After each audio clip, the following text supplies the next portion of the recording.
I think there's a winner-take-all philosophy that exists in American culture, and I think it's had a negative impact on black culture. Because, I mean, for me, the most important thing for an artist is to be able to sustain themselves through their art. Most new artists, most artists that end up getting record deals, they don't have any experience performing. They don't have, it's not polished.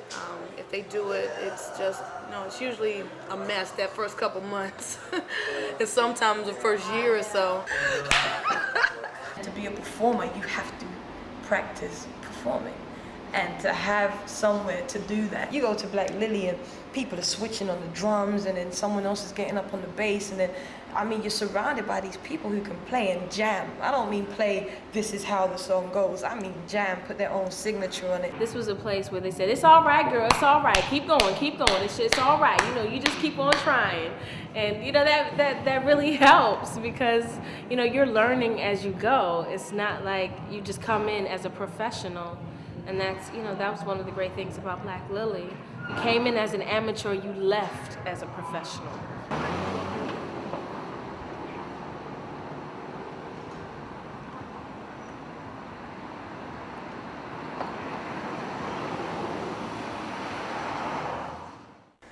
The Black Lily is a Women in Music series that's designed to help promote and develop left-of-center alternative women artists. It takes place every Tuesday night.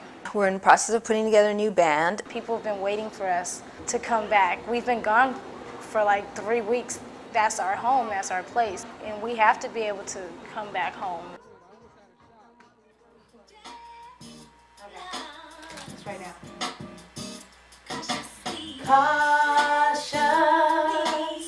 You think you keep trying to be friendly. You hope that you got it right. Believe I'm done, but I see everything. Every time you're around, tells me you're running a game, trying to be what you see. See you smiling, thinking you're clever, because you're all up in my face. You think you know me, but we're whatever. But you're still all up in my face. I don't know where you're from or who you are. You're getting all up in my face. Try to be a star. Try to stay all up in my face. I don't know how we're going to be heard when these instruments are playing. Today? My name is Mercedes Martinez, and I'm one half of the duo Jazzyfatnastees. I'm Tracy Moore from the Jazzyfatnastees. We were working with my brother, Jay Swift, who had just finished the Far Side project. We were like, we need a name for our group, and He suggested Nasty Fat Nasties, and we were like, nasty fat, that's nasty, like, I don't know. Then we kind of kicked it around, and in thinking about it, we were like, what about Jazzyfatnastees? That kind of has a ring to it. And we started just kind of using it just because we couldn't think of anything better at the time. We noticed that we'd always get a reaction, either, Jazzy Fat what? And then we came up with a definition for it, which made so much sense, and then it had to be our name. Which is the jazzy lyrics, the fat harmonies, and the nasty tracks.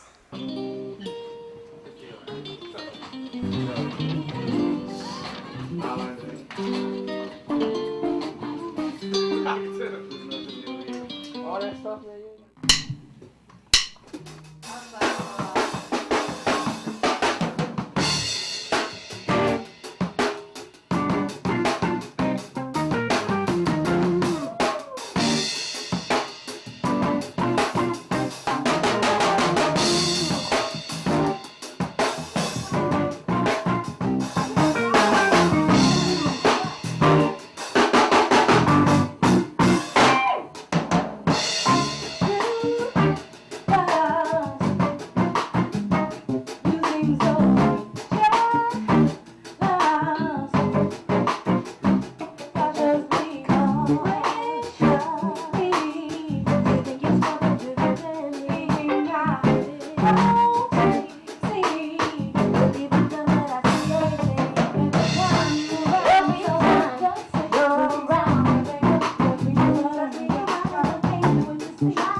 I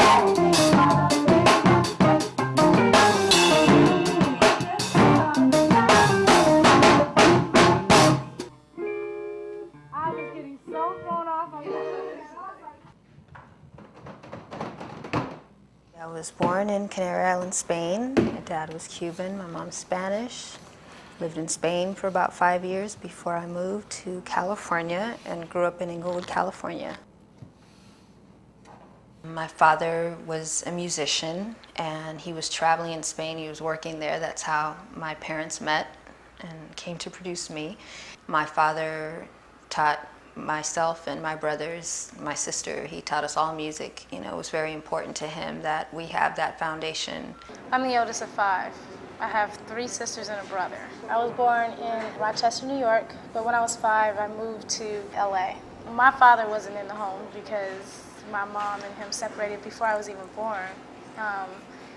And so, you know, we had a stepfather who just was a jerk, just, you know, put it, you know, mildly.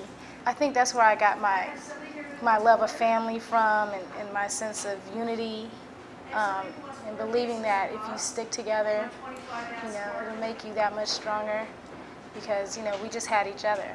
I became involved with the Jazzyfatnastees when I was out on the road with the Roots. I think Questlove had grabbed a tape of their demo tape or the demos of their first album.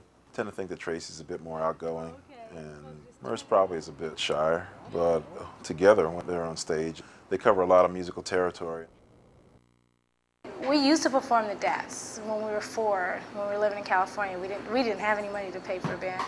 And we decided we needed a band when we saw the Roots, like, wow, you know, what they could do to a stage. I mean, it just breathes life into whatever it is that you're working on.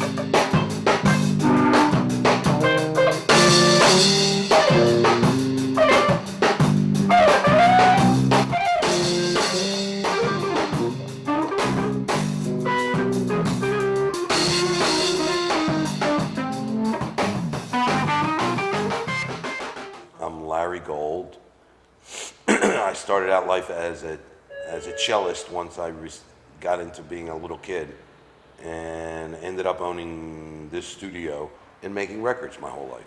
When I first heard the Jazzies, one of the things I liked about them was that it's a sparse kind of a sound. It's a bass and drums and a guitar or maybe just a piano and vocals, and a lot of the music with the synthesizers and with a lot of different things became very dense for a while. But as soon as it got back to live music, it became sparse again, and I think the Jazzies were a little bit ahead of their time only because they were trying to push real songs and real everything else prior to it becoming popular again.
We're in the process of putting together a new band. Basically, it's really hard when you don't have the types of budgets where you can lock a musician down and say, okay, I'm gonna pay you $2,000 just to rehearse with us.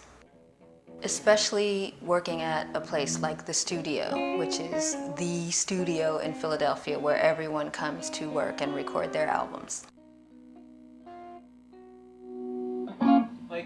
So that's what you play, right? That's Something, what you play. I don't really exactly remember, but So, you know, they come in, they see you rehearsing, and they're like, wow, those guys are kind of hot. And next thing you know, they're going on a major tour, and they have loot, and you really can't blame the musician because they're trying to make a living just like we are and not have a day job.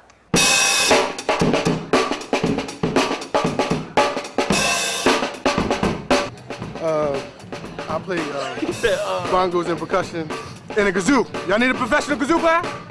That's me. name? My name's Aaron Draper.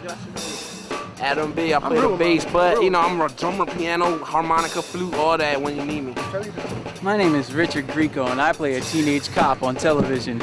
Yeah, my name is Kurt Chambers, man. I play a 4-string guitar, yo. The truth is, my name is Ben. They call me Ben, and I play guitar. Young soul people started playing instruments in the early 90s. And I noticed right away that some of the singers came in and they picked up the guitar and they were interested in learning how to play the piano. But more importantly, to me, that's why we're where we're at right now, because these young people require of themselves an excellence in music. This is just the beginning. In Philadelphia right now in 2002, Philadelphia's reputation as a place where that is the nexus of this whole neo-soul movement and where you come to make records that have that organic hip-hop and R&B sound. We're at the point where the neo-soul scene, the scene that revolves around the roots in which the Jazzies are really an important part of, has been ongoing and growing for a few years now. You have an entire network of producers, you have a network of musicians, and then you have a group of artists. 1899. This is fucking ridiculous. But we're so happy that Tower carries our album. We don't particularly like being labeled as part of the neo-soul movement because I think that's really just a term that people made up because they have to label things. Basically, when we came out, there really was no such thing. It was basically Erica and D'Angelo, and that's it. That album was The Once and Future. It was released in October of 1999. It didn't do very well in the stores. And not because it didn't get great reviews in a lot of great magazines. I don't know if I've read a bad review of it. You know, I think it was a really solid piece of work. We had some really great songs that definitely voiced who we are as women, who we are as people, you know, what we'd like to see done in this world. You know, our message was put out there. The irony with the Jazzy's first record is it didn't sell that well itself, but they are the ones who created Black Lily. Black Lily basically got started because we were doing a jam session in New York and the guys were hogging the mic. So we had to create our own night for women. If you're not a so-called quote-unquote commercial artist, then the only thing you can do to maintain and sustain a career is to be able to perform live. The funds thankfully came through the Jazzyfatnastees when they got their deal. We found ourselves with this, you know, pretty limited amount of promotional money, and we could either go the typical route, which is to do, you know, scattered dates in particular cities and hope that that makes some sort of impact, or we could take the money, pool it, and just put it into this one place and see what we could get out of doing something on an ongoing basis. Our Black Lily host, her name is Riva. She brings humor to the Black Lily. I keep the continuity of the show together. See, no, we can't have no dead music. We can't have no shy shit either. See, no shy shit, no dead music, and no silence, because the venue itself was created to give women with voice a power. That's my job. I take the shit seriously. Black Lily is something that lends itself to an intimate atmosphere. You know, it's not just about it being a show, but it's about the audience feeling like they're participants in it. And the fact that it's so small, 200-300 people max, really gives this sense of that this is something that we're creating together. I think that was probably the first place that I basically said, fuck it. That's like my motto now. I'm an artist. I'm giving you what I got. Take it or leave it. If you love it, love it. If you don't, fuck it. On a good night, you see the Jazzies, you see Jaguar, Lady Alma, you see a young lady that we found, Jazmine. My name is Jazmine Sullivan. I'm 14 years old and I love to sing.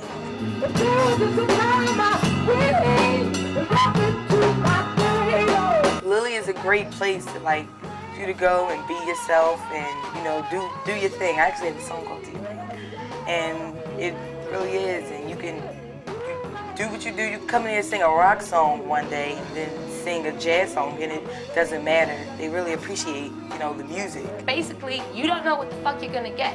When you come from week to week, you don't know what you're gonna get. Although the series of performances are geared towards women only, anybody is welcome to enjoy the show, but everyone is welcomed and encouraged to make a friend and network because we're all there trying to get something and make something of our lives. Most artists, when they get a deal, whatever happens with the deal is pretty much seals their fate. If the deal works out and they sell some records, then they've extended the shelf life. But most artists, when their deal doesn't work, they're pretty much out of the loop and you won't hear from them anymore. Releasing our stuff on our own has always been the idea. You're not under the pressure of having to produce the kinds of sales to pay back your record company for all the money they had to spend, and you stand to make a much bigger cut of the profits. We chose to call the album The Tortoise and the Hare because in thinking about the whole fable of the tortoise and the hare, which as most people know, it's about the tortoise having his own slow and steady pace, but in the end, him winning the race. Stay true to what it is that you do, and if you believe in it, and if that is your heart of hearts, then it will be heard, it will be appreciated, and it will be nurtured. To my mind, winning in this business is to be able to do something you love and to make a living at it. So, in my opinion, we're already winners. These sisters coming up next.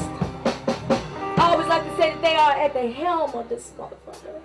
Give y'all love to Mercedes Martinez, Tracy Moore, the Jazzy